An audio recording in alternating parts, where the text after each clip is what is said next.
All right, let's get started. Good morning, everyone. My name is Joe Bellick. I'm chair of the Cannabis Advisory Board. We have a majority of the board members present, so we are going to call the meeting to order and welcome all of you who are participating in person or on our live stream. I would also like to note that some voting members are joining us only on the live stream from private locations due to extraordinary circumstances. As always, the meeting is being live streamed and live captioned in both English and Spanish to individuals who are watching online. The meeting is also being recorded, and the transcript will be available to the public on our website, cannabis.ny.gov. We have a full agenda today where we're going to get some updates on the cannabis market, an update on our community reinvestment program, and the seed to sale update. And we're also going to get an overview and demonstration of our very cool new local map, which some of us were fortunate to get a preview of earlier this week. It's a really cool tool, and I'm excited for people to see it. I want to say that, as I do at every meeting, that the CAB serves an important role in the regulatory process of cannabis in New York. We've been very pleased to being given the opportunity to weigh in on the marketing and proximity regulations in advance and provide some feedback on those to the CCB. And we did that both at our last meeting and then later on in writing. And you're going to hear later today an update on our community grant reinvestment fund, which is very exciting and moving ahead quickly, and working on getting engagement from communities and groups across the state so we get a robust applicant pool. And we're very excited to be moving this along and be in the position to start handing out the money from cannabis sales in New York. So with that, we're going to start with approving the meeting minutes from the August 20th meeting. If I could have a motion to approve those minutes. Motion. Second. Anyone opposed? Okay. I want to thank everybody for being here. I am going to turn this portion of the meeting over to John, who's going to give us a market update and take us through the next part of our agenda. Thank you very much, Chair Bellick. Thank you all board members, and thank you to everyone who is attending this meeting in person and virtually. It's very exciting to present an update on where we are in the size growth and emergence of New York's legal regulated market. We are at an inflection point in the growth of this market, and that's reflected in several critical milestones that we are hitting or about to hit as we look out through the end of the third quarter going to the fourth quarter. So first, August was our first nearly $100 million revenue month. Now, that's partly reflected by the fact, or created by the fact, that August had a 5-week reporting cycle rather than a 4-week reporting cycle. So a little bit more revenue captured there that way, but really indicative of the momentum that we're building. And you may recall that starting in April, I believe, we said we're very excited to have our first $15 million month. In May, it was 16, June 17, July 18. Well, in September, we've hit our first $21 million revenue month. And at the rate we're going at this, with this combination of the rate at which new stores are opening, the impact of enforcement on goosing sales in stores that are already open, and the continuing transition of consumers from our unregulated market to the regulated market.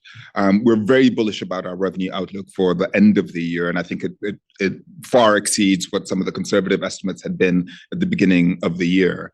I was telling our team a couple of months ago, an economist sent me their model for New York's revenue through year's end, and they were estimating that we would do 450 million through the end of the year.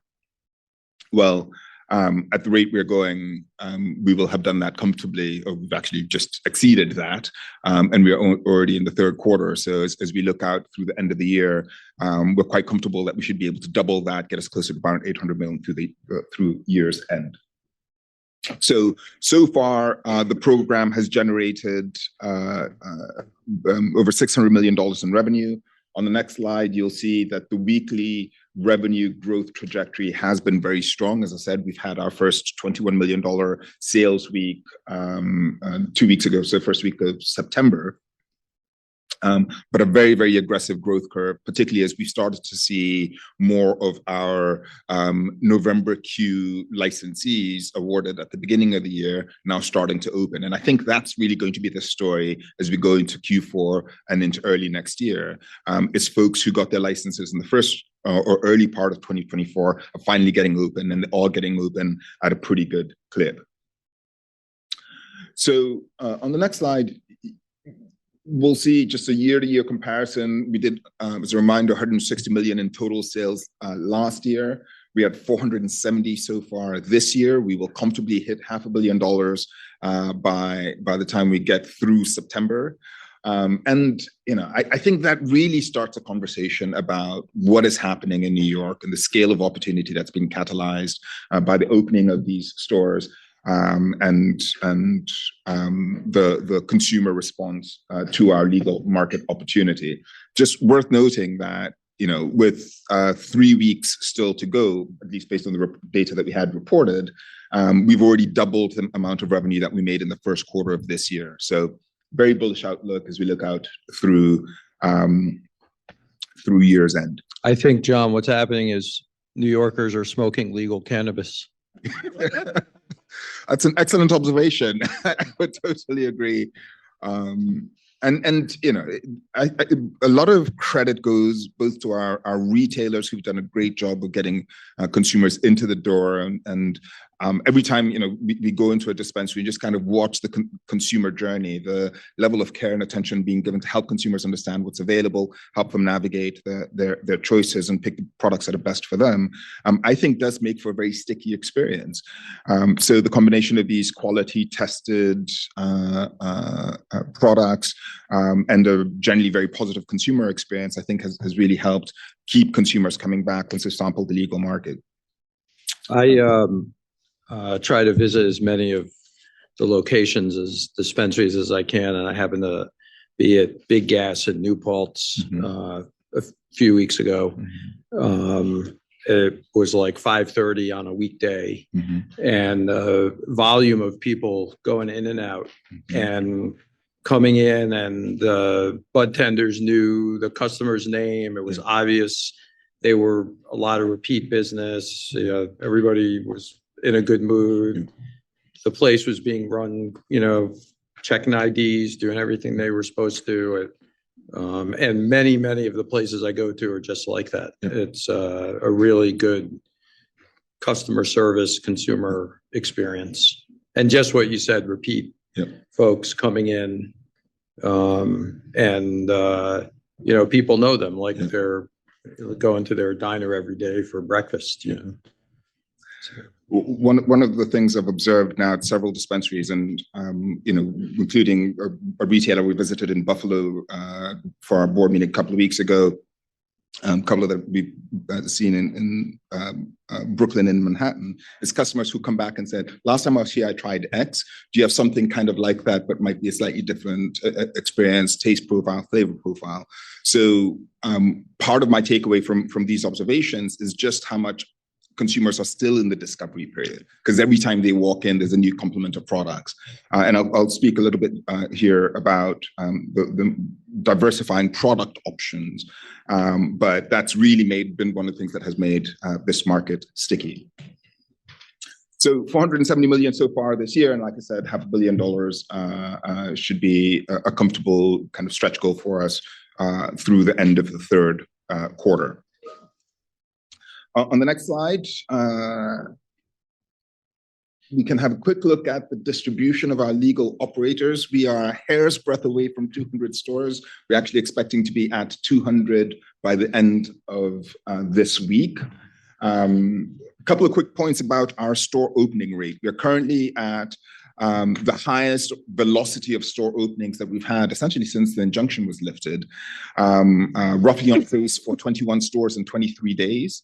And if we maintain that sort of pace as we're going out through the end of the year, I think it's going to be really, really meaningful for both the number of new doors we have open as well as the revenue that we have coming in through the state coffers. Is the Long Island issue mainly the communities that have zoned dispensaries out? Yes. So, you know, I should say. Yeah, Long Island is an interesting jurisdiction because we're seeing incredible demand on the island for cannabis. I spoke at an event there a couple of days ago, and in preparation for that, I did an analysis of how much revenue has been generated from the 3 open retailers we have on the island, and they've generated about a little less than a fifth of the total revenue that's been earned from this program. So there's an incredible amount of demand on Long Island, but we are seeing a combination of 2 municipal rulemaking decisions that have materially impacted it. One is the number of municipalities that just opted out of cannabis. But 2, even those that have opted in, we've seen in some cases zoning rules for cannabis business that have made it more difficult for folks to be able to find locations and get the permits to proceed. We're certainly kind of engaging very actively with stakeholders in the community to try and ensure equitable access to legal regulated cannabis, particularly given the strength of demand that we see on the island. It's going to be an ongoing process. It's going to take some time to do. But we remain very bullish. And I think Long Island is a great illustration of the scale of demand that you see once you allow legal cannabis to be available in places, even in places that that may be generally kind of conservative, that cannabis consumers cut across the entire kind of socioeconomic, demographic, political spectrum. And so political leaning is generally not a good indication of consumer demand. A couple of quick snapshots of vignettes on the product landscape. So on the next slide, we'll see a high-level view of the product mix. And we're roughly now split between flower and non-flower products. So loose flower and pre-rolls make up 48%, roughly half of the products. Non-flower products are making up the rest of it. And this, I think, is about where we would like to keep this market. I think, you know, it's a positive sign because flower products tend to be what bring consumers into the market, and then they tend to pick up and explore the value-added products once they're in the legal market. But this is I think is a good representation of consumer demand in the state. On the next slide, I wanted to drill into 2 categories specifically, which I thought were an interesting kind of take of how some of these subcategories are evolving in their popularity. So on the concentrate side, infused pre-rolls have come out of nowhere to be a very strong category for consumers. And an infused pre-roll is basically a pre-made joint that has some type of concentrate in it, whether it's an oil, keef, or some other form of extract. So these infused pre-rolls now account for 2/3 of our concentrated product sales. So a category that we're going to be watching and trying to better understand kind of what it is that's setting about out there. But beyond that, it's a very kind of general mix of different types of cannabis extract. And then on the edible side, gummies are the big game in town. Very interesting to see the increasingly advanced and very sophisticated flavor profiles we're seeing with gummies. We're seeing, you know, every manner and stripe of fruit and non-fruit flavor that you can imagine. Branding seems to be playing an important role here in consumer engagement, as does formulation with major cannabinoids plus minor cannabinoids, the positioning of sativa, so energetic versus relaxation. So very, very strong, very competitive market, but consumers seem to be very strongly responding, very positively responding to these products relative to other edibles. All of these categories as a whole are growing because our total sales are growing. But I thought an interesting kind of snapshot to see some of the categories that have been outperformers just over the last few months.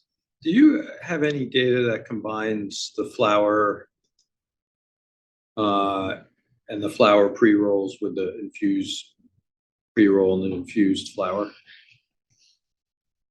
I do, and I can have it for you as we get later into the conversation. Yeah. Because those are still smokable products, even though they're infused. So I'll answer with a variant of that because I was actually curious about this. So ready-to-smoke products, so the pre-rolls, infused pre-rolls, chillums, infused blunts, etc., make up about 20% of our products. So there's definitely a convenience factor here with consumers who are looking at not just inhalables, but convenient inhalables. Yeah. And that kind of accounts for more than just the 11% of pre-roll sales specifically. But I'd have to get you. Second? Coming for vapes too. In that smokable, no. Yeah. It's smokable, like, so smokable products that have flower in them. So ready-to-use combustibles, which I think is going to be a new category for these, is a emerging category that I think reflects a theme that we've been seeing here, which is New Yorkers like the convenience. Those chillums, pre-packed chillums, are a unbelievable product innovation. Yeah. Really interesting to see how they've people who don't know what we're talking about. These are small glass pipes that are pre-packed with flower, and it's not a joint or flower. It's a smoking device that's pre-packed with flower, and they sometimes come in a pack of 3 or 5, but it's a very convenient product, and it's sort of a new kid on the block, I think, in terms of developments in that area. New old kid on the block. Chillums have been around for a while. I think the innovation has happened to make the design more convenient, more portable, and they are reusable. So for us on the sustainability side, the fact that you can burn through the existing flower and repack them also makes them appealing. And then maybe a final slide just around the product landscape. And this one is an important point around the diversification of our marketplace.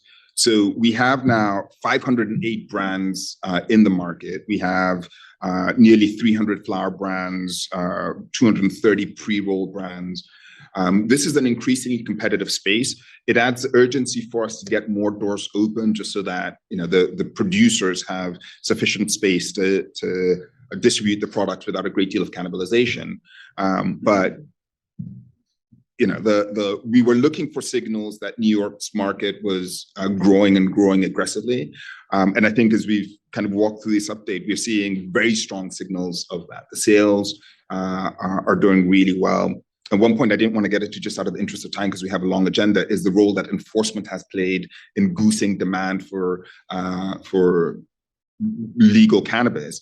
And so in stores that have been open for 16 weeks, and so basically stores that were open before the enforcement actions began, statewide, we've seen a 50% increase in sales, in same-store sales since enforcement began, and downstate, so Manhattan, the boroughs, and Long Island, we've seen a 97% increase in sales since enforcement actions began.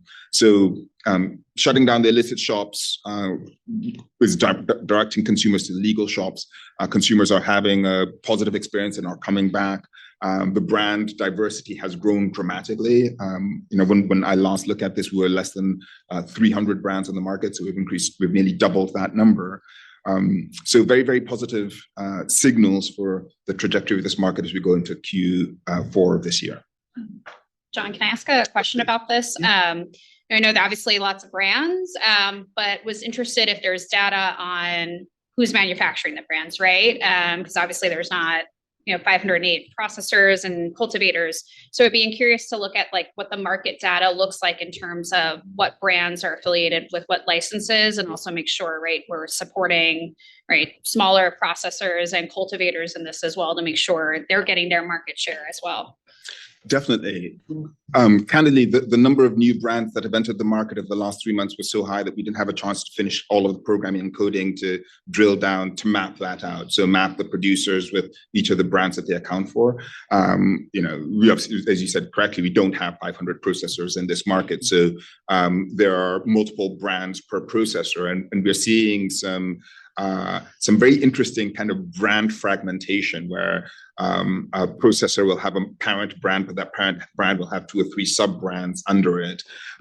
So really interesting kind of brand positioning happening in the market right now. And I think that's going to be an exciting thing to look at. I will quickly say, at least one of the questions we get a lot is, where the ROs sit relative to the adult use operators, and I can report our initial analysis indicates that the ROs continue to maintain around 11% of the adult use product market, which is in line with where we were when we last run this analysis a couple of months ago. And so their share of market hasn't changed, but it really does underscore the continuing imperative for us to get more doors open to ensure that there is sufficient space on our store shelves, both the large and the smaller operators.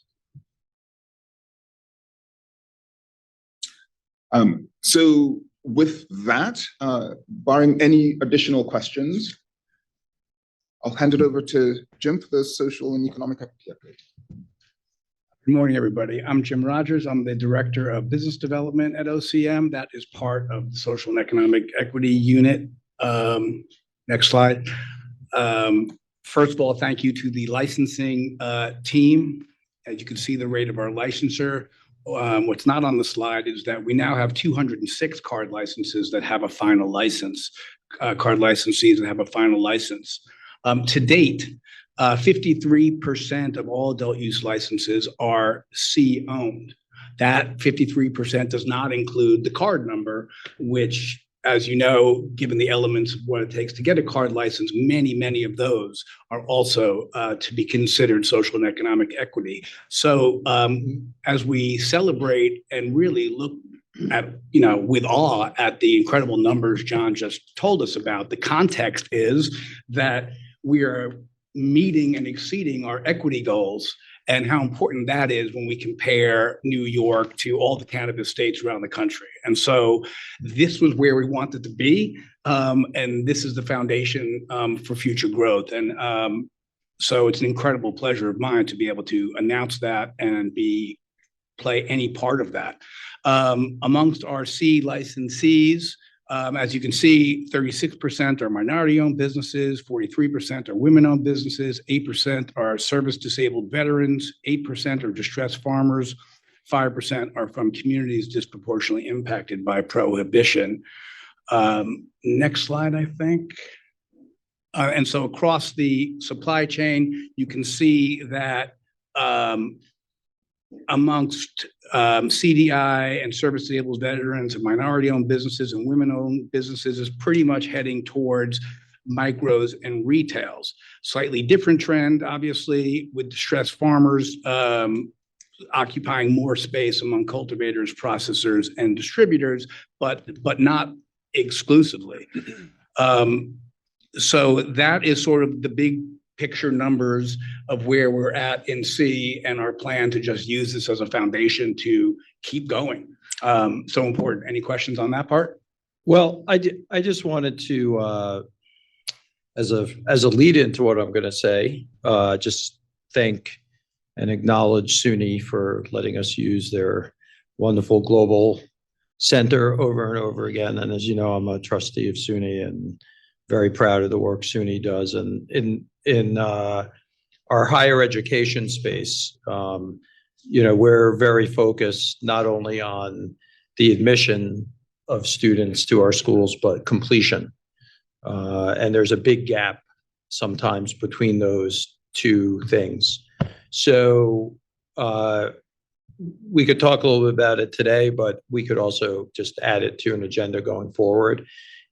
How we are sort of tracking the success of our licensees and what we might need to be adjusting to make them as successful as possible. Because, I think it's obvious just giving someone a license is not enough, especially if they're lacking in resources, and lacking in resources that other market participants may have access to or have. So,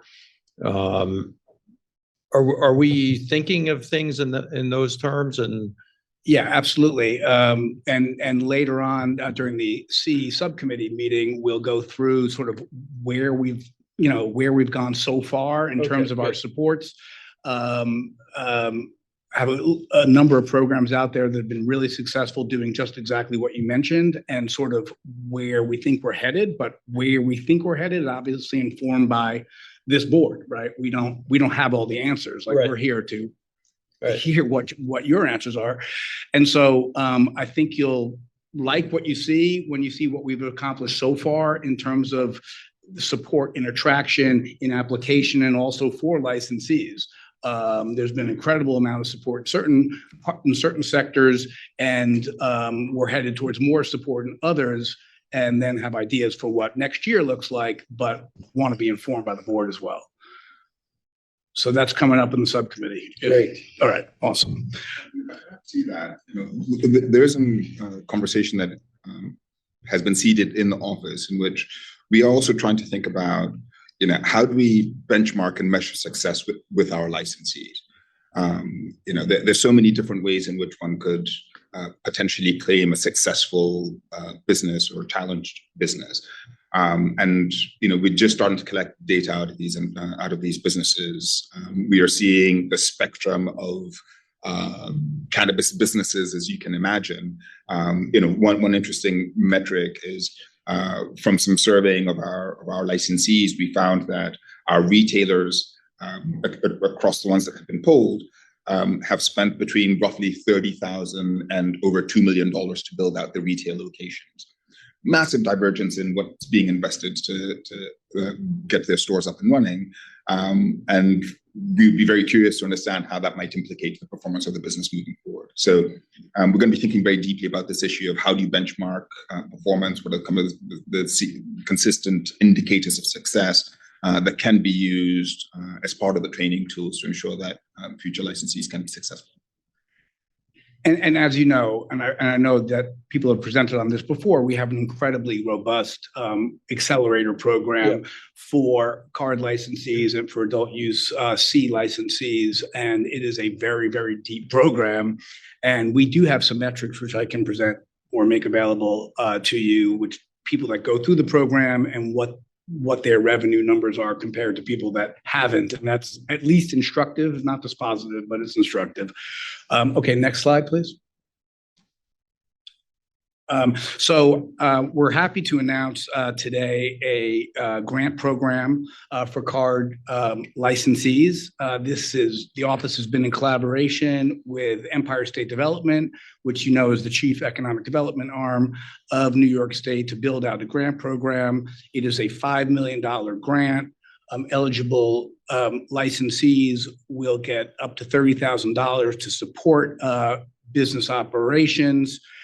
We are not accepting applications yet. That hasn't opened. We will make sure that everybody knows well in advance, and we will accept those applications on a rolling basis until funding is exhausted, but we will give folks plenty of notice.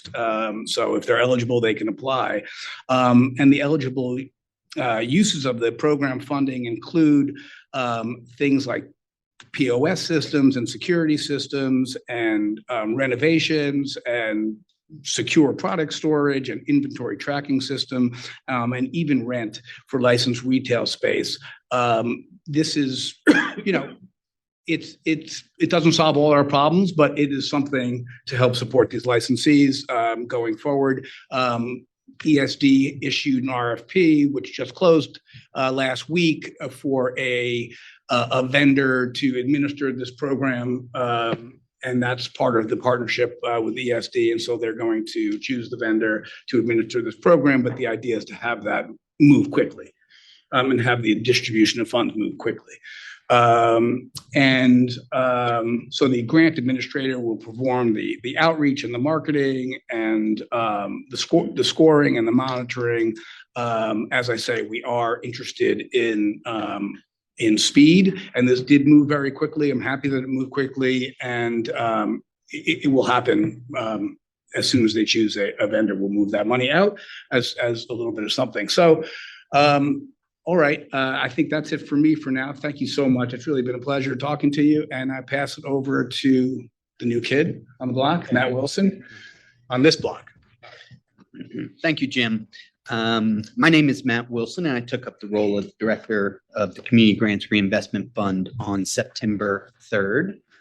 As we all appreciate here, the MRTA set in legislation one of the most ambitious efforts to not only legalize cannabis with equity at its center, but also to dedicate resources to reinvest in communities most harmed by prior federal and state drug laws. Let me state at the outset that I am honored and humbled by this responsibility and fully committed to making the Community Grant Reinvestment Fund a catalytic opportunity for communities here in New York that face the brunt of disproportionate enforcement and the compounding harms of punitive drug policies. For the past 16 years, I've overseen various grant-making and advocacy efforts at the Open Society Foundations. For the last 10 of these, my work focused on supporting organizations across the globe working at the intersection of drug policy, racial justice, and human rights. In this role, I met and heard the stories of drug war survivors from many different countries. This included family members and survivors of extrajudicial killings in the Philippines, impoverished farmers of crops declared illicit in Colombia, Morocco, South Africa, Burma, and elsewhere, and of course, justice-impacted survivors from across the United States, including here in the state of New York. The past 3 weeks since joining OCM have been a whirlwind, as I've joined right as we finalized the request for applications, the online application system, training materials, and promotional outreach. I'm so thankful and impressed with the team at OCM that has been driving this forward. If we could change slides, please. I'm happy to report on the current progress and state of play of the Community Reinvestment Program. We're on the cusp of launching the first grant cycle, and I encourage anyone watching who is interested in applying for a grant to track these updates closely. First, the request for application is expected to become available in the coming weeks. As a reminder, this solicitation aims to support 501c3 organizations serving young people in the age range of 0 to 24 and addressing one or more of the priority initiatives related to mental health, housing, and workforce development. As a first step, interested applicants should start the process now to become pre-qualified in the statewide financial system at sfs.ny.gov.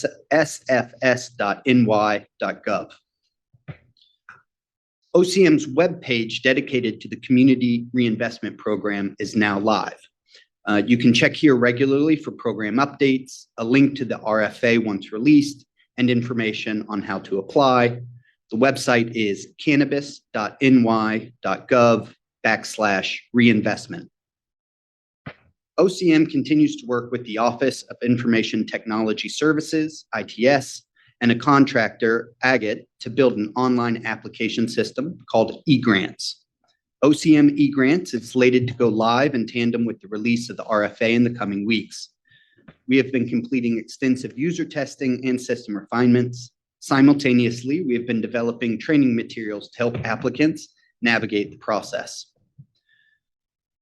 OCM has also continued to hold engagement sessions to get potential applicants ready for this upcoming opportunity.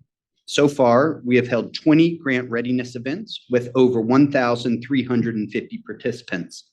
A link to a recorded grant readiness session can be found on OCM's reinvestment webpage. Further, a bidders conference will be scheduled later in October to provide technical assistance for potential applicants during the application period. Finally, I encourage anyone interested to scan the QR code on the slide to view our community reinvestment one-pager, What New Yorkers Need to Know. With that, I will now pass to my colleague Ricky to provide a quick overview and demonstration of the local map. All right, hang on. Ricky, hang on. We'll get to you. I promise. I just wanted to, first of all, welcome Matt again and thank him and Lila Hunt, who have been working together on this. And also thank the governor and all the state agencies that are helping us with this. This is going to be a lot of good news in a lot of communities around the state when we start handing out these money. So the two things I want to say is if you're a 501c3 and you think you qualify, go to the website, take part in the seminars and other information we have so you get yourself in a position to apply. We want to give out the money and we encourage you to go to the website and attend our events. And second of all, I think people need to really take stock of what we've heard this morning. The narrative around cannabis in New York has not always been good. And it's a long road when you're starting a new market and a new agency and a new regulatory structure. But, just in the last half hour, 45 minutes, we've heard we are going to have over $500 million of sales in New York. We have 200 dispensaries that are going to be open this week. We are trying and meeting our social equity goals to give licenses to those that were disproportionately impacted by the war on drugs.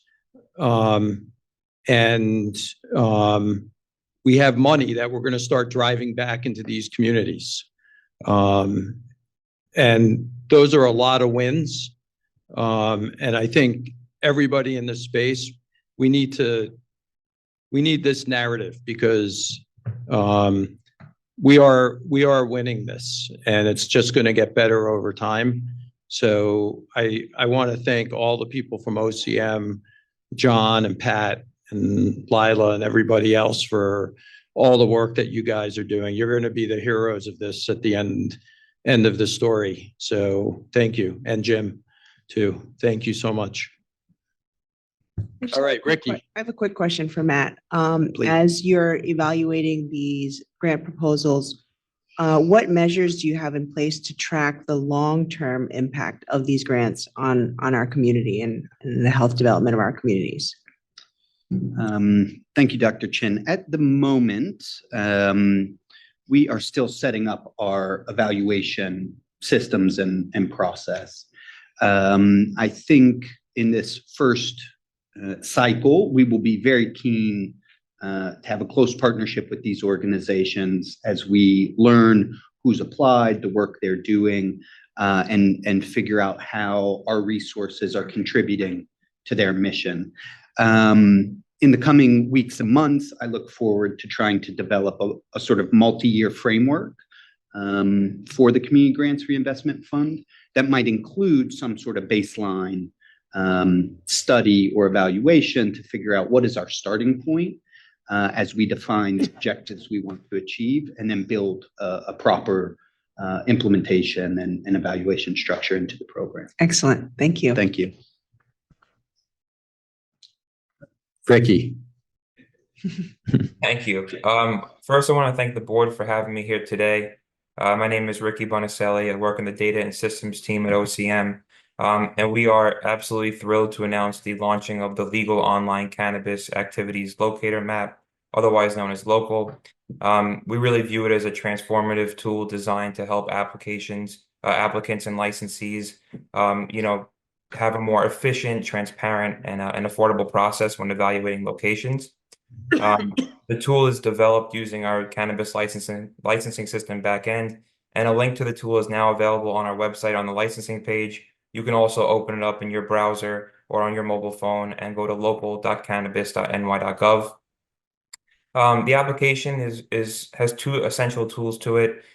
First is like an industry-focused map that's really tailored for applicants and licensees for various stakeholders across the state. And it features capabilities, some of which I'll go over today, which include a proximity report, searching different licenses, exporting data, filing through different data layers. And the second tool is more of a consumer-focused map where New Yorkers can easily identify open dispensaries and licensed dispensaries and where to visit them. So with that being said, I will share my screen and we'll get down to business here. Okay, can you guys see my screen? Yes, we can. Okay. All right. So when you go to local, you'll be met with a splash screen giving you the two different options, the retail map or the full featured map. For this demonstration, we'll use the full featured map. I'll take you on a quick, browse through the application and what it has, and then we'll go into a few use cases, and then I'll be happy to answer any questions you may have. So let's start with the legend and layers. So in the top right corner here, there's a layers button. And let's kind of understand what we're looking at first. So what do these icons represent? Each of the icons represents a different license type that OCM has to offer, and it ranges a full supply chain. You have your cultivators, processors, distributors, micro businesses, retail dispensaries, medical dispensaries, and co-located medical dispensaries. They're broken down by color, so your active are fully issued licenses, and those are identified with a white fill with a green border. Your pending are a white fill with a yellow border, and those represent applications that have had their location section approved by the office, but the rest of their application is still going through the review process. So as items in this layer go through the application process, when they reach a terminal state, whether positive or negative, they'll be filtered accordingly. So if they move towards licensure, they'll move into that active layer. If they move into a void or withdrawn or anything like that, they'll fall off the map. The next thing I want to point you guys to are the different layers in local. There's a lot to play with here. So we have some defaults, and you'll see those identified with the white space. The ones that are off by default have the eye icon with a cross out. And the layers, just going down them quickly, are the active licenses, the pending licenses, your places of worship in schools, which will show up at a much lower granularity on the map. You have your unserved and underserved census tracts, which relate to registered organizations. You have your municipalities, which are your cities, towns, and villages, and their correlated opt-out status. We also have population counts from the latest ACS 5-year survey there. You have your New York City community districts, which are prevalent for municipal notification. So this will tell you if you're an applicant or looking for a specific location, which community board to contact. You have your New York City police precincts. You have your New York State Assembly and Senate districts, your regional economic development councils, your REDCs, and your counties. If I move over to the left, this is where most people start their journey. They'll enter an address. And once an address is entered, there are 4 tabs here to kind of filter through. This locate tab is going to take the address. It's going to draw a 1,000-foot buffer by default around it and give you all the information from each of the layers I just went through and what is found within that 1,000-foot buffer. Your search tab is a quick way to kind of go through the different layers and search by specific data points or more generic geographies. You can search by an entity name or a license number. You can search by a city or a county and things like that. The last category we have are your C licenses, and you can search by which C certification you want to see. Your filter tab are a bunch of out-of-the-box filters that we think are probably helpful to the user. For example, if I wanted to see my open dispensaries, I can just click this toggle and it will filter accordingly. The last tab here on the left-hand side is your proc support. Once you enter an address, this button will go from no input address to you'll see the address that you've searched. And if you click this button, the proximity report will be generated in a new tab. Last 2 points on the walkthrough here. This bottom tab is your data table. So this contains all the detailed information on each of the layers I went through, and you can kind of cycle through these as you see fit. So if I were to click on municipalities, I can see the different municipalities and so on and so forth. And this right-hand panel is your helpful information tab. So this is the user guide. There's a feedback form. You can report an incident through the application to the office. You can view the underlying data set and see program-specific information, such as information on the C program. So let's jump in and search an address. I'll do the Empire State Building. Let's see what comes up. If I can type, that would be really great. Okay. So if I click on the Empire State Building, the map is going to pan to the address, drawing that 1,000-foot buffer. The map is going to do an analysis on whatever is in that 1,000-foot buffer and return it on the left-hand side here. You can expand any one of these categories to see more detailed information. You can also click on the icons on the map to pull up the same information. So for example, if I wanted to see the municipality, I can open this up, see that this address is in the city of New York, and that it has not opted out of any licensing, and the population is 8.7 million, so we know that a 1,000-foot buffer applies. And I could do that for any layer here. For example, if I wanted to see the active licenses within 1,000 feet of the Empire State Building, I can click on a record, I can open it up, and I'll get detailed information such as premises details, license details, and operating details. So your premises details are kind of your high level. Your license are specifically tailored to the details around the license and their C certification, if there is one. Your operating activities, you can see, what type of extraction they do. Do they do delivery? Do they sell non-cannabis products, et cetera, et cetera. Now, if I wanted to generate a proximity report, once you search, you can click on this tab. Now you'll see that proximity report will be generated. And this is going to do I would say about 90% of the legwork it takes to really assess a location. And this is broken up into a few different sections. So your top part of the proximity report is generic geographic information, such as the address, the lat long, the municipality the address is located in. If it's a New York City address, the community district field will pop up and tell you which community board it belongs to. You have the population, the opt-out status in the county. And then the next two sections are going to focus on the 1,000, 2,000-foot buffer. The report is actually going to take this population field and apply the correct buffer and pull in the correct details. You'll see that if there are licenses within, you'll see the license type, the name, the type code, the license number, the address, and an approximate distance. There is language on the application at the top of the report, just letting the user know that these are using standard GIS techniques. These distances are approximations, but they don't reflect an entry-to-entry measurement, more like a structure-to-structure. So we do encourage you to use a secondary source, whether it's out in the field or whether it's like Google Maps to conduct a more accurate measurement. But these will just encapsulate what's within that distance radius. The next three sections are more distance requirements. So any places of worship within 200 feet will show up. Any schools within 500 feet will show up. Same with public youth facilities, if there are any. We also encourage the user to check with the local municipality to see if there was a local law passed. If there was one passed and the office has been notified, it will show up in that layer. The last part is the 10 nearest licenses. We think this just helps you assess your competition. If there's 10 within a half mile of New York City, you can make that as a judgment call. Is that too saturated for you? If you want to go more rural, you'll see more farther distances, I would say. And the last thing on this, I say 90% of it because the other 10% comes into like the more finer details of measurement. So like, is it on a corner lot? Is the building exclusively used as a house of worship? Those kinds of things that can't be achieved programmatically. But we really try to put you in a good place to kind of see the results for this location. And the last thing you can do is print the report, or you can save it as a PDF once you open it and for your documentation. So I'll pause there. A lot of information, and happy to field any questions that the board has. Can we give it a round of applause first?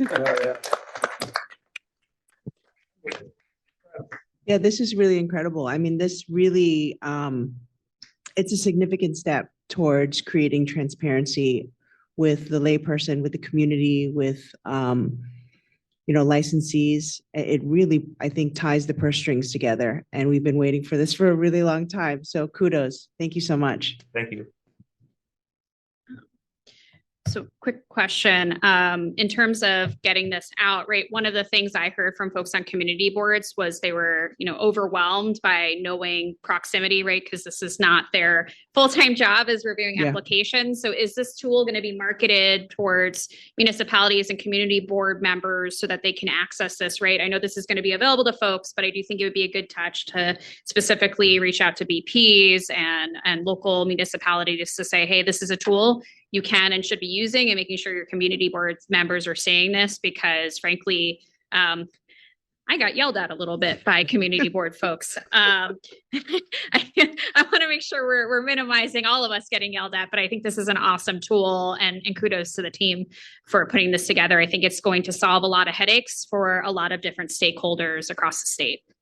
Thank Gary, you. One point on that, actually. So this pending layer is when the location information section was approved on the application. That includes the notification to municipality. So there shouldn't be any like retail applications that haven't had an approved notification, approved proof of control, that the location meets all the distance requirements if it's retail. So that's just an important notion. And one thing there's a lot that you can do with this application. But there's one tool that you can use is you can open up by geography. So let's say you wanted to do the community district. Let's say I shut off my counties, and if I click on a district, you can click this button and go to set location, and it will generate the results for that community district. So they can see that this community board has one active licensee like in their jurisdiction. So they can kind of look as a whole as what the cannabis landscape is in their geography. And you can do the same for any geography. So Senate, Assembly, regional economic development councils, et cetera. I'll add too quickly, just this platform that we developed, we actually used the same vendor that developed the state liquor authorities mapping system. So that the whole look and feel and the way you search should be very familiar to the community boards. And so I think this is just can kind of help add cannabis into their normal licenses that they consider. Yeah. Perfect. Gary, did you have a question? I did. Is it afternoon now? Good afternoon, everyone. I think great job on this app. I think one question just got answered because it looks like some of this is familiar. So 2 quick points on this. What was the rationale with listing the Latin long on this? And the second one is, what are the considerations about showing the actual individual license number versus just saying that they're licensed or not? Has there, what's the legal implications of both of those? So I can speak to lat long. So that is generated by the report. So because that is a field we were collecting on the application. Your lat long is a field you have to enter as an applicant. So this generates those coordinates for you. And this is just for a location that you've searched. There is no lat long for the actual pop-ups. That you can't get that information from this. Oh, and I should mention, that brings up a good point. So I should have mentioned from the top, your cultivators and your micro businesses with cultivation but no retail, those addresses are redacted from this application, and you can find them at the center point of any county geography. And you'll see that, for example, if I click on this county, there's 6 cultivators, and you can kind of cycle through the records, but there's no address information available. And I'll just add to your second point, the importance of the license number, because it's really the unique identifier for our licensed businesses. And just with the trouble we've had with the illicit market and people going up, there has been concerns even from people who are familiar with the market. Is this person licensed? Is this person not licensed? And kind of having that, universal, unique identifier that you can show them your license certificate, show them that you are in fact licensed, go back to the board meeting where maybe you got your license. Those things can really help just identify someone as a licensee versus an illicit dispensary. But is there any risk with someone misusing that information? No, I would say I'm in the contrary. I think it's really important information to get out there. especially if you were a distributor and you were, looking to distribute your product, one of the first things you're going to ask for is, well, is this person licensed by OCM? And to prove that is using the license number and the license certificate provided by the office. That's great. Thank you. All right, fantastic. Awesome. Thank you, guys. Pat, are we turning this over to you to talk about single point of contact? Yeah, and I'll take another opportunity just to thank Ricky, Jody, the entire comms team. It's really been a team effort from OCM to get this map to fruition. And I would say probably the number one question, if you were going to think about the last 8 months, what we get from applicants, it's questions about proximity protection and does my location qualify and this and that. And so it's such a hot button issue that I think it's going to be such a helpful resource for licensees, applicants, municipalities.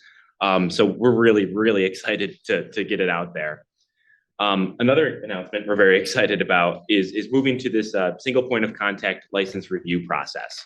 So this is one of the recommendations that came from the OGS report earlier this spring. And one of the things they dug into was the structure of the licensing process and looking at other state agencies that do licensing, other states that do licensing.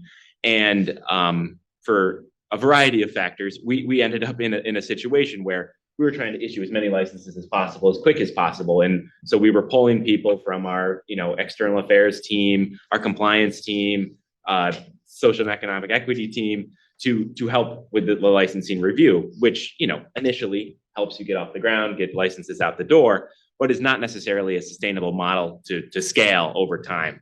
And so we've kicked off this process of centralizing all the licensing function within the licensing team and have had a series of trainings scheduled for the licensing team members to learn all of the different aspects of review, from the background checks to the seed status checks, from our proximity checks, which now just got a lot easier because of the map. We are I'm happy to announce there's different trainings from our licensing cohorts, but the first one just completed and they have started the single point of contact review model. There's also a lot of benefits to the applicants moving to this model because instead of maybe getting passed around with different examiners as you go through the license review process, you now have one examiner dedicated to your application, can be that point of contact if you have any question from start to finish to ultimately, getting a decision, hopefully getting a positive decision from the board on issuing the application. So we're rolling that out now. Wanted to provide the board with an update and just a big shout out to Deanna Daly from our team, who's really spearheaded this initiative. So great job, Deanna, and great job to everyone who's helped roll this out. And I think I'm over to you, John.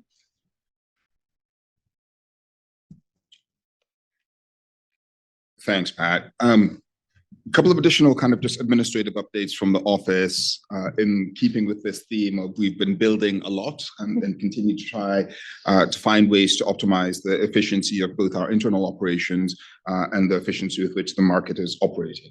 So the first, really grateful for the support that we've received from the governor's office and from the legislature to continue to find ways, creative ways in which we can reduce the cost burden to our licensees as they lay the foundation for this market. Pursuant to Section 78 of the Cannabis Law, OCM requires licensees to utilize an electronic system to track all of the cannabis as it moves through our supply chain. We generally call that the seed to sale system. It tracks every plant from the moment it's put in the ground to the time that it ends up in a consumer's basket or retail bag. There are some costs associated with using this system, and specifically a cost associated with what are called tags that are fixed to every single plant that goes into the ground, or every lot of plants that goes into the ground, that generate or that create the unique identifier that enable you to track that product and through its life cycle.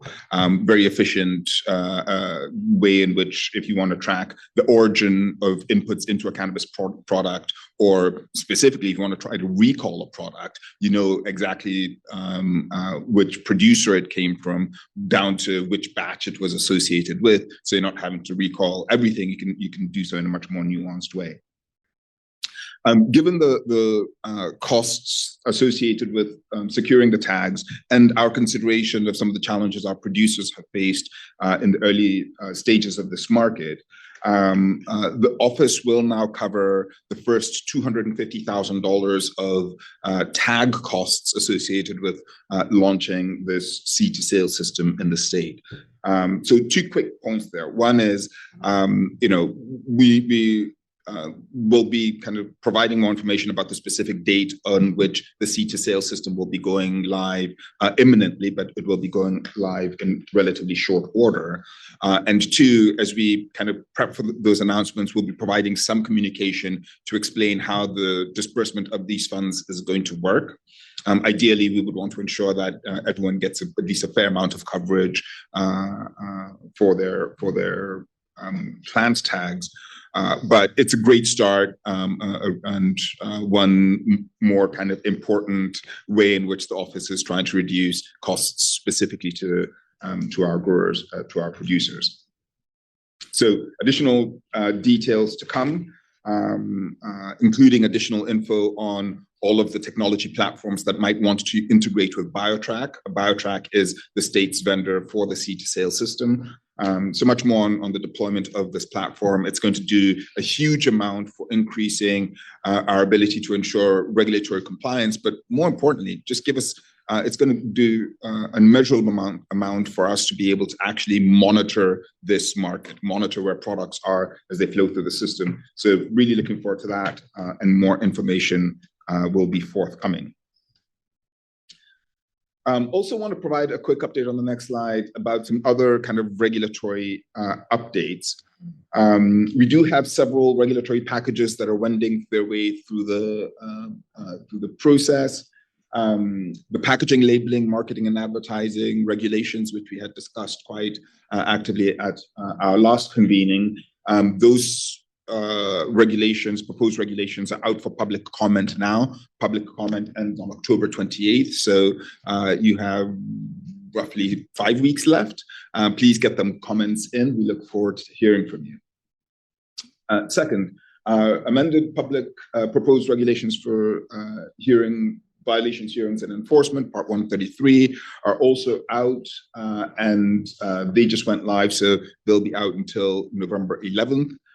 Look forward to receiving public comment soon. And then third, another conversation that we've had here was around public convenience and advantage. We finally were able to get a slightly amended version of the public convenience and advantage regulations approved by the Cannabis Control Board at our last meeting 2 weeks ago. The 10th, yeah. On September 10th, and so those will be going live to the public, to the state register, to launch the public comment process. In short order, we'll provide notifications on when those are ready for public comment, but we look forward to receiving feedback on that one specifically, because that's going to have very material implications for retail, the retail locations. As we go through the next phase of market growth. So please continue to provide comments and feedback. Really important to ensure that your voices are heard as we go through this regulatory development process. And then couple quick things. Before I turn to the medical cannabis, well, actually, maybe I'll turn there first then. I did want to flag the sustainability conversation that we'd had at our last meeting, and say we are in the process of figuring out the establishment of a sustainability subcommittee. So for you, our esteemed CAB board members, look out for a couple of surveys from the office in which we'll be inquiring both your interest in being a member of the sustainability subcommittee, as well as your interest in potentially leading the subcommittee as it forms. I will say that we have been very heartened by the feedback we have been getting to the sustainability work that we have seeded over the last 6 months or so. So major shout out to the team that's been working on that work stream. But we look forward to having a forum in this with this board and with this group in this setting to continue this very important conversation around the sustainability of New York's legal cannabis market. So now I'll close with the Medical Cannabis Symposium that was held at the Roswell Park Comprehensive Cancer Center last Friday in Buffalo. We had the privilege of having kind of leading experts in cannabis speaking at this symposium, very well attended, and I heard a very high degree of engagement. We offered continuing education, continuing medical education credits to eligible physicians, nurses, and pharmacists who attended both in person and virtually. And since Dr. Chin, you were given that you were one of the chair people in the organizing committee and were present, I'd love for you to perhaps give us a readout on your experience with it. Dr. Chin, just before you say something, I just want to say how fortunate the CAB is and OCM is to have Dr. Chin as our vice chair and have her be working with OCM staff on these issues. Beyond being a leader in this field and having deep knowledge about it, her commitment to this and the time that she puts in is really amazing given her other activities and busy schedule. So I'm going to turn it over to you. You're welcome. Thank you. Thank you so much. It was a fantastic and successful symposium. We had over 200 registered in person and virtual, and throughout the day it was growing virtually, people tuning in.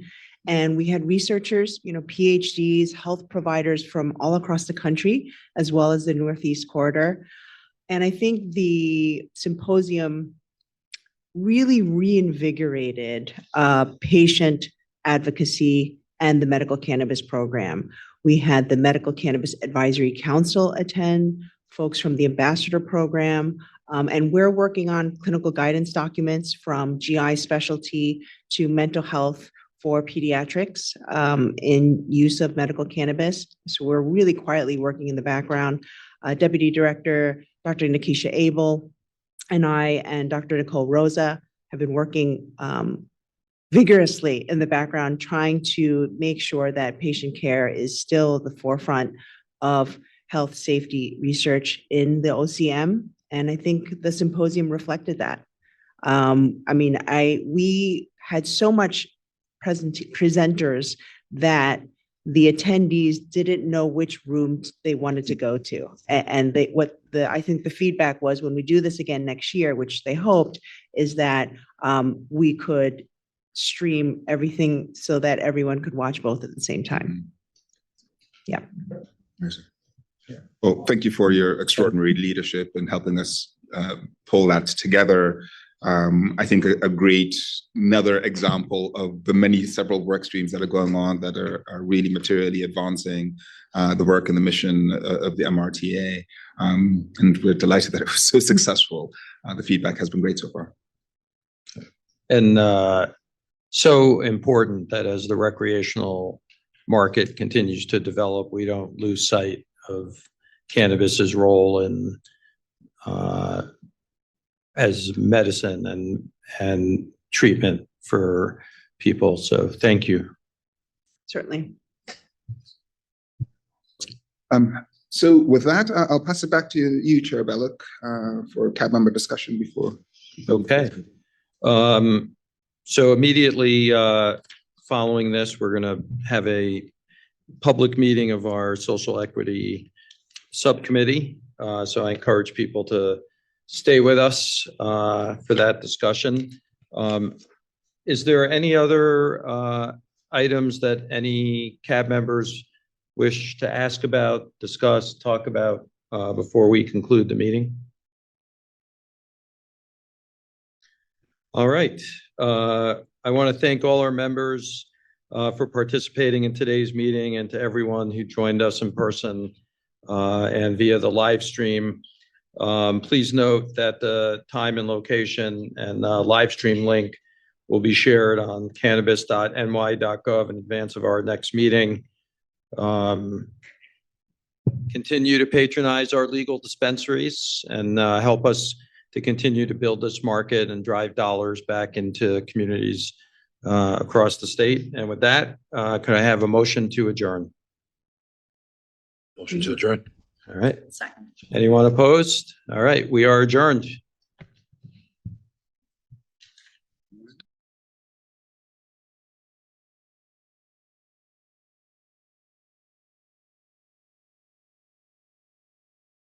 Hello, welcome everyone. I'm Ebro Darden, chair of the Social and Economic Equity Cannabis Advisory Board Subcommittee.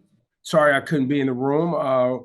Recognizing that we have a majority of the board members present, I'm pleased to call to order another meeting of the C Subcommittee and welcome all of you who are participating via live stream or in person, live stream like myself. I would also like to note that some voting board members like myself are joining live stream and from a private location due to extraordinary circumstances. As always, this meeting is being streamed live. Live captioning is available in both English and Spanish. To individuals watching online, this meeting is also being recorded, and the transcript will be available to the public of office on the Office of Cannabis Management's website, cannabis.ny.gov. Additional information on Cannabis Advisory Board meetings is available on the OCM website. Today's agenda includes C licensing data overview, as well as updates on existing and planned incubator services from the Office of Cannabis Management's C team. We will conclude today's meeting with a subcommittee member discussion and recommendations. So I want to welcome everyone to the Social Economic Equity Subcommittee.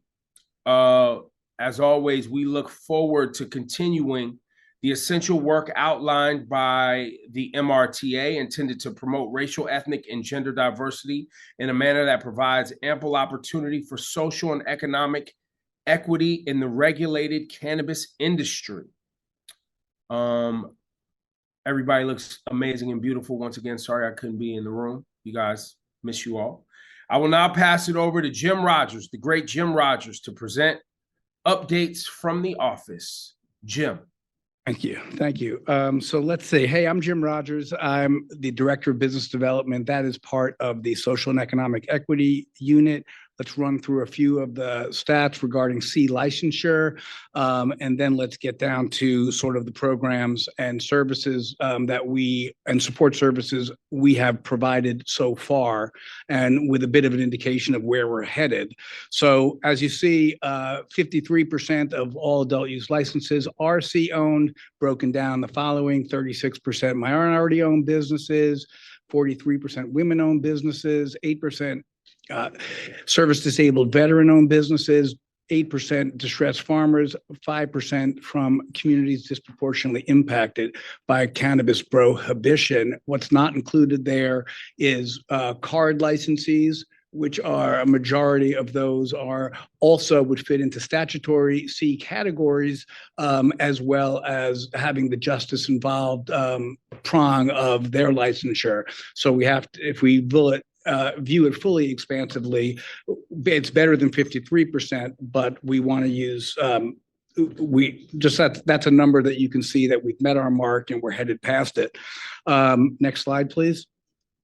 Across the supply chain, you can now see that 39% of adult use cultivators, 38% of processors, 35% of distributors, 55% of micro businesses, and 84% of retail dispensaries are social and economic equity licensees. And just to let that sink in, that is a number that this is where we were headed. This was the idea of all of this. This is made possible because we have an agency, because we have a community advisory board, and because we have a cannabis control board, all working together sort of in unison with this goal. So we're there, but obviously ever vigilant is important. We keep that number, right, needs to grow.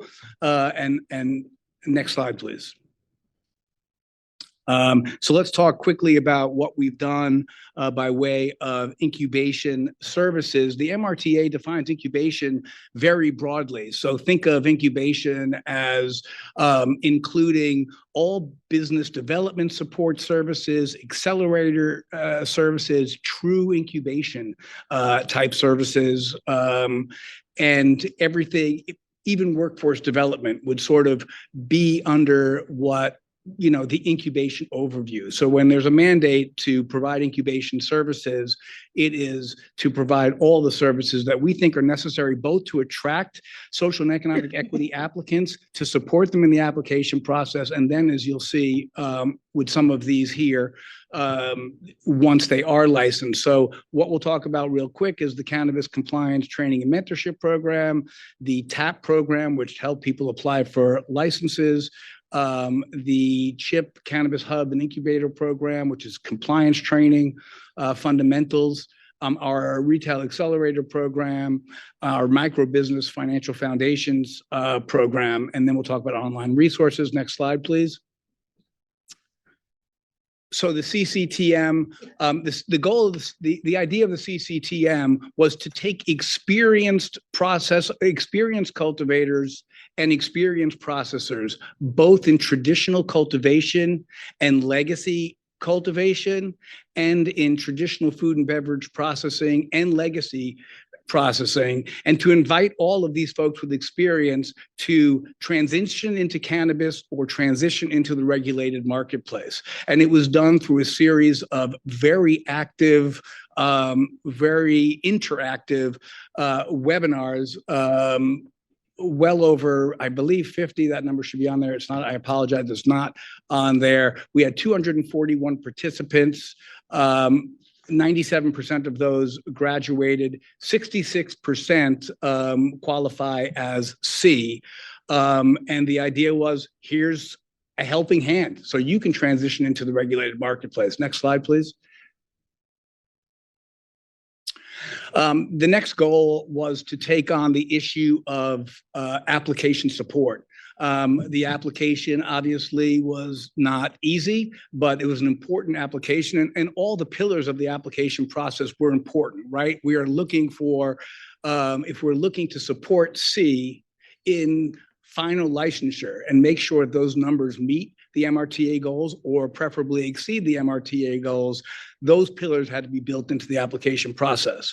So it was a two-step process, and we started off by partnering with over 75 technical assistance providers that we trained. They did it pro bono. They were community-based organizations and academic institutions and municipalities, and we trained them to provide one-on-one application assistance. The next step was we had the Technical Assistance Program, RFA. This was a grant program. The important part of the grant program is we wanted people to continue providing that one-on-one technical assistance, and we wanted to backdate it to when we first opened applications, and in fact it is. So if you applied for that grant and you got that grant, you could backdate what you could invoice the state for back to when you started helping people one-on-one apply. So that kept more people, in the game. There's a second pillar to it, which is it's up to $75,000 per organization, and it covers both application assistance, and now as we move forward to compliance training assistance as well. So the folks that have a TAP grant can invoice us for compliance assistance, and we work with them to, flesh out that program. If there's no questions, we will move on. Next slide, please. The next thing we realized was that for licensees, in some distinct cohorts really needed, if we want folks to be compliant, the best way to do that is to provide them as much service as possible, as much guidance as possible. And to do that, we, again, like we did with the CCTM, we partnered with our great partner at SUNY Morrisville, who hosted the IT that we needed for these webinars. It was able to host all the webinars, monitor them. They also obviously provided, some of their professors participated. Cornell also participated in training. Cannabis accountants with expertise in the cannabis industry also were presenters, as well as attorneys with the same expertise, as well as OCM personnel and others, all came together to provide now 45 webinars to date, just in compliance. The first cohort was to the AUCCs and AUCCs transitioning to AU licenses. The next Chip Academy that we did, which has already happened, was all new licensees, and we did a deep dive into a number of the more intense compliance areas. And there's a part 3 coming up with the same personnel at the end of October of this year. We want to continue to build on that compliance assistance.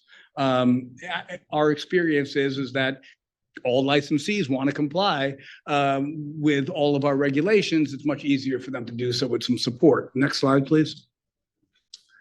The next issue that we wanted to tackle was CAURD licensees and now adult use C licensees in the retail space. Obviously, the retail space, given the federal tax burdens, is a very difficult space to navigate towards profitability. You may be able to navigate it to a lot of revenue, but navigating it towards profitability requires would benefit from some very specific in-depth help. So and this is our second year, we doubled down on our retail accelerator through our vendor, our academy. That includes, there are 593 folks enrolled in this program right now. This program is over 60 workshops deep. They're intense workshops. Every single person in the program gets a one-on-one mentor. That roster of mentors these are folks who have either owned a cannabis retail business or had a senior management position in a cannabis retail business. And so everybody gets that one-on-one mentorship. Everybody gets the workshops. Everybody gets very specialized, both webinars, information on financial projections, and making and developing the right pro formas so you can do fundraising and you can do it well, but also get the special consultation services available to everybody for some one-on-one help on that pro forma stuff, because folks need to raise money, and that's the best way to do it, is have a reliable, rock-solid pro forma. There's weekly office hours, so folks can access, beyond their one-on-one mentorship, any questions that happen in real time, you can call up during those office hours. You can get that one-on-one assistance in addition to your mentorship, and marketing experts on that staff to help people with one-on-one marketing ideas, marketing consultations. It's a very deep program. We're extremely grateful to our academy to partner with us on this. We will be building out this retail accelerator program and making sure that it's available in the future to all social and economic equity retail licensees going forward. And next slide, please. Lastly, in terms of where we've been program-wise, is our micro-business financial foundations. This is also through a vendor, and the idea is to do for micro business licensees some very specific training about their pro formas. You have a really interesting business model. You're across the supply chain in some very unique ways. Building out what your projections look like is we think a complex task that we want folks to have direct access to. These are the kind of services that would cost $10,000 or $20,000 on the open market. We want folks to have access to it without having to spend that or anything.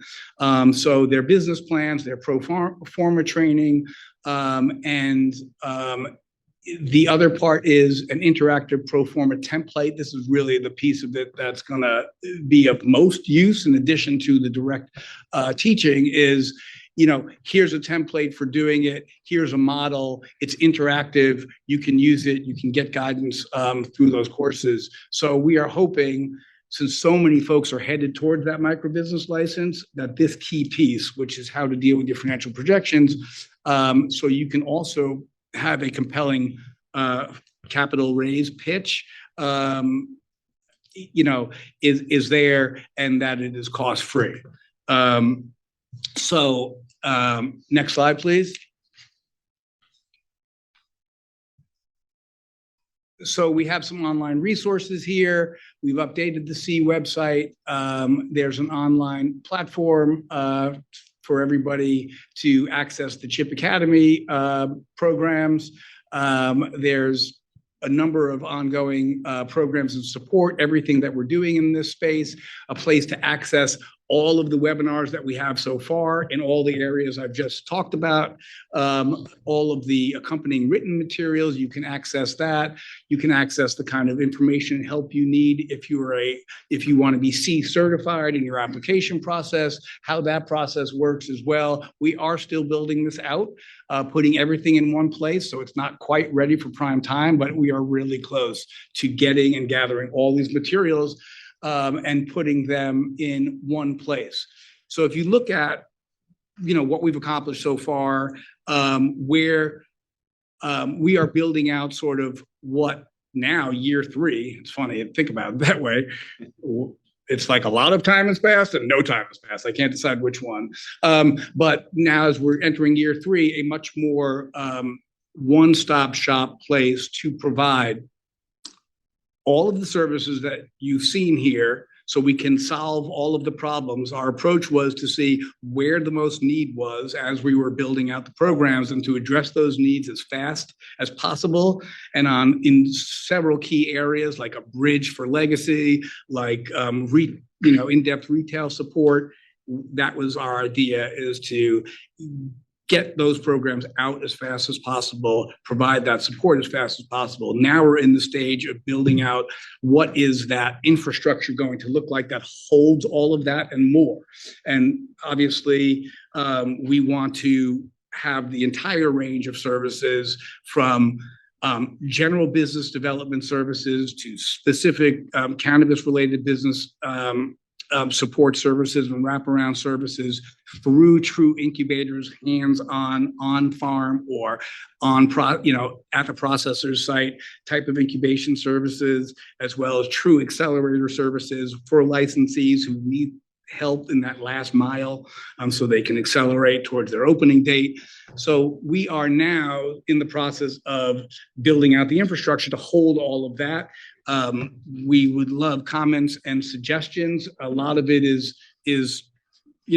in the process already. We don't want to say too much about things that aren't fully baked, but I can certainly love to hear any questions if you have them, or answer any questions if you have them, and suggestions, most importantly, if you have that. I appreciate how you have different customizable programs for entrepreneurs. I mean, as a fellow entrepreneur, it's like drinking from a fire hose sometimes, and you're at different stages of growth. So it seems like you've addressed how to help those that might be a little more advanced, like with your one-on-ones, from the very beginning steps, from when they're learning to crawl as well. Yeah, thank you. I appreciate that. Thank you.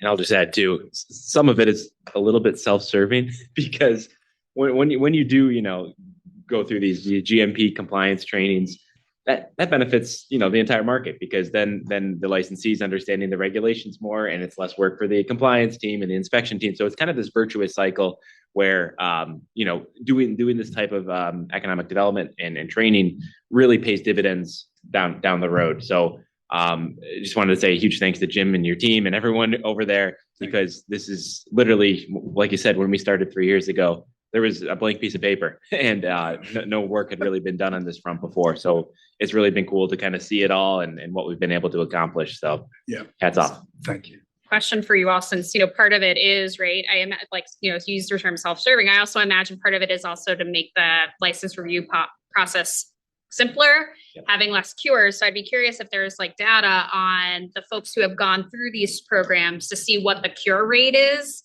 for the, applicants and licensees who've gone through these programs versus folks who haven't, because I think that would make a compelling argument for why folks should go through the process as well. Definitely will, yes, get that for you, for sure. We have that data. I have to get it all put in one place, but yeah, we have it. And I'll bring it to you. But, really, compliance with complex regulations, as I said, my experience as a regulator for many years in different forums is that folks want to comply. That's what people want to do. And when they don't comply, most of the time it is an error, an omission. It is not. And so the more we can provide that kind of support, as Pat mentioned, as you mentioned, Nikki, the better off everybody is. So that is a foundation. And everyone has different means of support, right? So it seems like you've leveled the playing field by creating an encyclopedia for transparency. So far, So far. Yeah. You've tried. Jim, I brought this up before. I just want to bring it up again. Have we made any inroads on breaking out Black and Brown licensing and C status? In the beginning slides there, where you go through minority-owned licenses, et cetera, et cetera.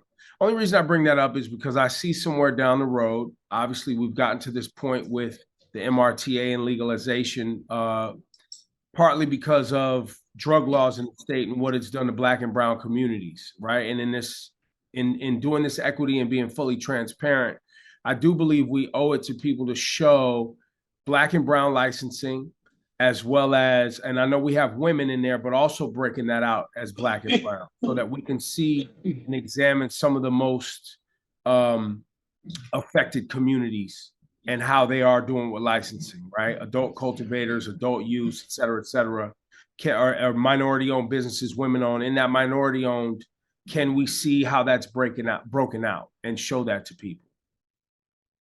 I'm not sure. I think we can. I think we have comprehensive data, and I could put that together. And I apologize if you asked for it before and we haven't provided it, but we can provide it. Yeah, I think we need to, in these early stages, make that a part of make that a habit, make that an exercise. I agree. So we keep track of it. I agree.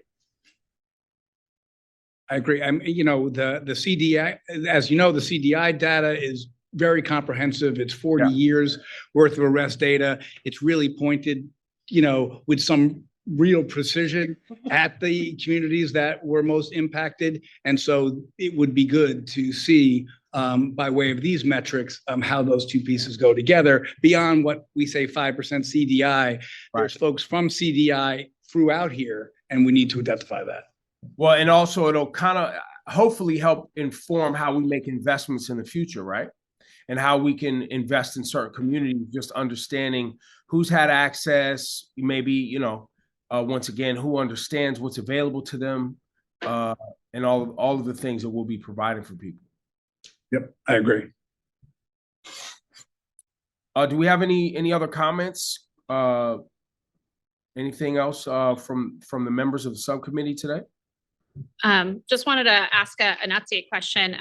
I think, John, sorry to put you on the spot, but we talked about it in previous CAB meetings about the 2-year look back report. And I was just curious if work has started on that yet, because obviously I think to Ibro's point about looking at the, drilling down on demographics and data, I think there's overlap with the subcommittee just to sort of see how progress is going on that and sort of that, that good stuff. It's what he's doing right now.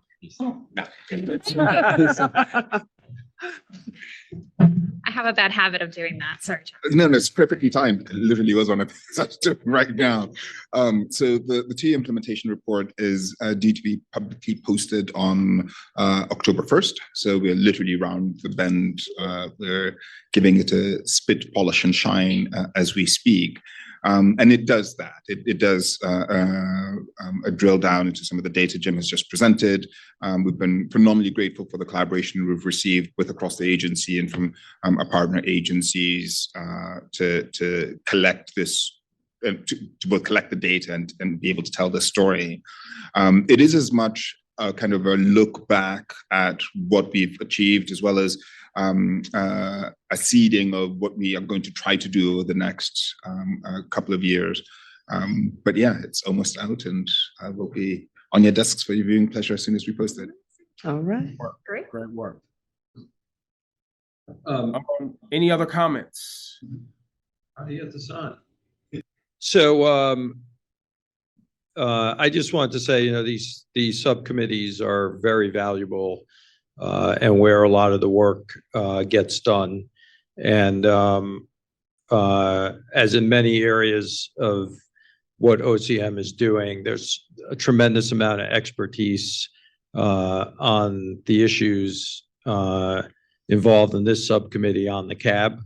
There's a lot of people with a lot of deep social justice and community engagement expertise. So I am hopeful going forward that we can increase the communication between EBRO and the subcommittee and the people at OCM who are working on these issues. So you can benefit from their input and we can stay up to date with what you're doing over there. Absolutely.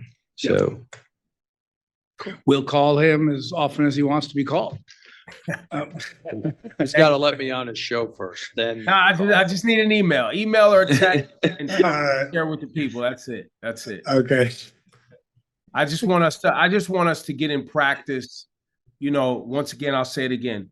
We are at this point with the MRTA and legalization because of some horrific policy and decisions of the past, and fathers being taken out of homes, communities being broke down, and we're trying to reinvest in that. And while, we can gather monthly, quarterly, and have conversations, we owe it to the public to continue to make sure that information is available and make sure that they know that we're paying attention.